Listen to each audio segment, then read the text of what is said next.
Hai, saya pendaki solo. Banjir, waterfall berlaku di berhampiran puncak Kinabalu. Percaya tak? Mesti janggal kan? Tapi kalau nak tahu, teruskan menonton channel Pendaki Solo. Jangan lupa subscribe tau.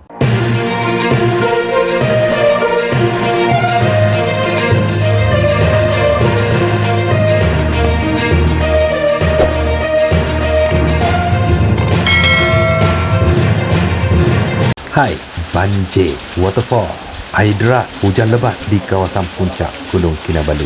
Yang peliknya ialah kejadian banjir air deras, waterfall di kawasan puncak Kinabalu setinggi 4095 meter itu jarang berlaku, kan? Pelik tak? Jarang berlaku. Antara insan-insan terpilih saja yang dapat melihat ataupun merasai laluan tersebut. Okey, memang pelik. Dan kalau saya cakap ni, mesti ada yang tak percaya punya, kan?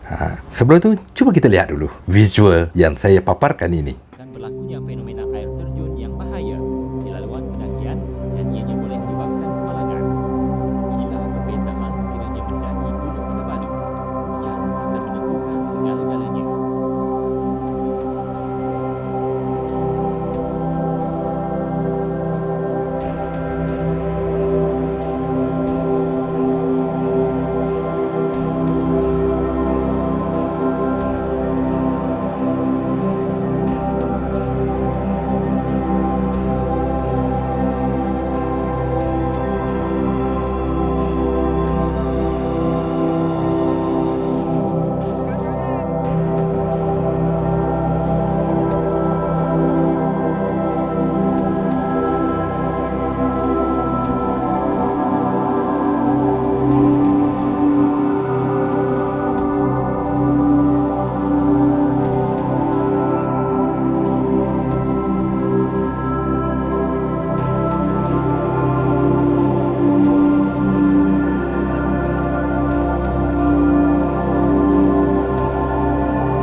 Bila anda lihat visual itu, apa anda rasa? Bahaya atau rare tak? Ada dua. Setempat memang keadaan terlalu berbahaya kepada siapa saja yang melalui kawasan tersebut. Satu lagi memang rare lah sebab dia jarang berlaku. Itulah kejadian alam semula jadi di Gunung Kinabalu. Itu kejadian alam, kita tidak boleh nak mengelak. Okey? Untuk pengetahuan anda semua, visual tersebut sebenarnya saya sudah alami ketika saya mencipta rekod sebelum ini, dan ianya tidak mungkin dapat dirasai oleh anda. Kalau anda dapat merentasi seperti banjir, air deras, air terjun tersebut, bagi saya anda seorang yang beruntung. Sebab apa? Beruntunglah dapat rasa, sebab antara insan-insan yang terpilih saja dapat merasainya. Untuk pengetahuan, kejadian banjir, air deras serta air terjun itu akan berlaku di Gunung Kinabalu apabila hujan lebat yang berterusan mesti melebihi 2 jam ke atas. Bukan hujan di bawah, hujan di kawasan atas, di kawasan puncak dan sekitar kawasan puncak Gunung Kinabalu, menyebabkan air turun dengan derasnya. Air deras, maka berlakulah waterfall, air deras seperti jeram, kan? Memang susah saya nak gambarkan, kan? Memang susah nak lalu kalau air deras, dan ianya berbahaya sekali kepada siapa saja yang melaluinya.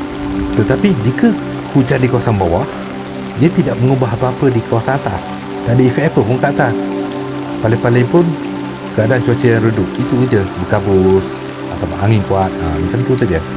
Air deras ataupun banjir kilat biasanya berlaku di kawasan sekitar sayak-sayak pondok, sayak-sayak hat dan sekitar laluan. Itu membuatkan keadaan bertambah bahaya siapa saja yang melalui di kawasan itulah, sebab air memang sampai melebihi sampai lutut ke atas. Air pula dia mengalir laju. Memang bahaya. Itu air deras. Sementara air terjun pula kita nampak air terjun daripada Panalaban. Kita boleh nampak seperti visual yang anda tengok tu. Laluan kita trek pendakian kita tu sebenarnya itu adalah laluan air. Pasal tu cantik. Pasal tu cantik sebab air pun lalu kat situ juga. Kan? So memang kalau hujan lebat memang susah sikit sebab air turun, kita naik ataupun kita turun menyebabkan kita tak tahu kita nak pijak kat sebelah mana, sama ada ke bawah tu batu ke tanah ke lembut ke keras. Namun begitu, itulah fenomena di Gunung Kinabalu. Kadang panas, kadang sejuk, kadang angin kuat, kadang berkabus dan bermacam-macam lagi. Biasanya jika hujan lebat berlaku di kawasan puncak pada waktu malam dan sehingga berlarutan sehinggalah pukul 3-4 pagi, biasanya ranger akan naik terlebih dahulu untuk melihat di kawasan atas. Dia akan melihat trek sehinggalah sampai di saya iaitu checkpoint terakhir, tempat ranger check siapa yang mendaki. Jangan tengok kalau keadaan terlalu berbahaya, maka semua pendaki yang ingin menuju ke puncak pada hari tersebut tidak dibenarkan mendaki ke puncak. Selepas dia akan bagi tahu kepada grup ataupun kepada ranger, walaupun dia dah semakin turun, dia akan bagi tahu keadaan bahaya kepada ranger, dan ranger yang berada di Panalaban akan menulis notis dan diletakkan notis tersebut di hadapan restoran di Labarata. Notis makluman yang mana tidak boleh mendaki ke puncak sebab bahaya air deras dan sebagainya. Biasanya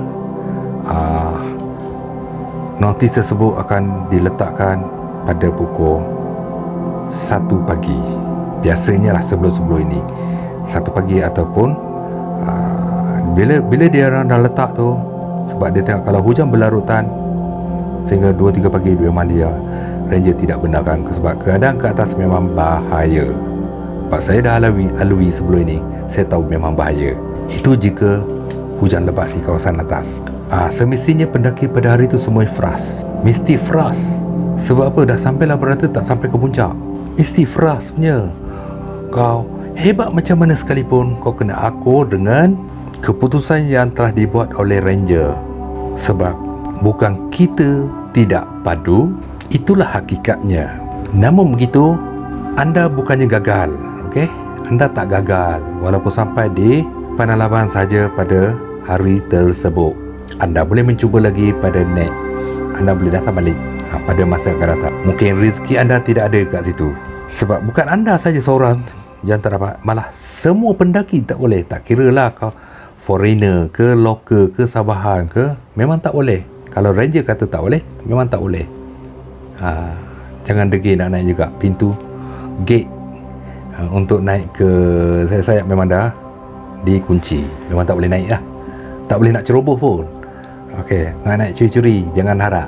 Kita kena terima hakikat itu. Next video, saya akan kongsikan banyak lagi pengalaman-pengalaman saya yang saya lalui di Mount Kinabalu untuk dikongsikan bersama anda semua. Oleh itu, anda boleh subscribe saya punya channel Pendaki Solo ini dan tekan loceng. Jangan lupa. Yang penting, bila anda melakukan aktiviti hiking ataupun mendaki, sila ikut SOP norma baru hiking masa kini. Pastinya kita jumpa lagi pada next video. Jangan lupa subscribe. Kita jumpa lagi ya.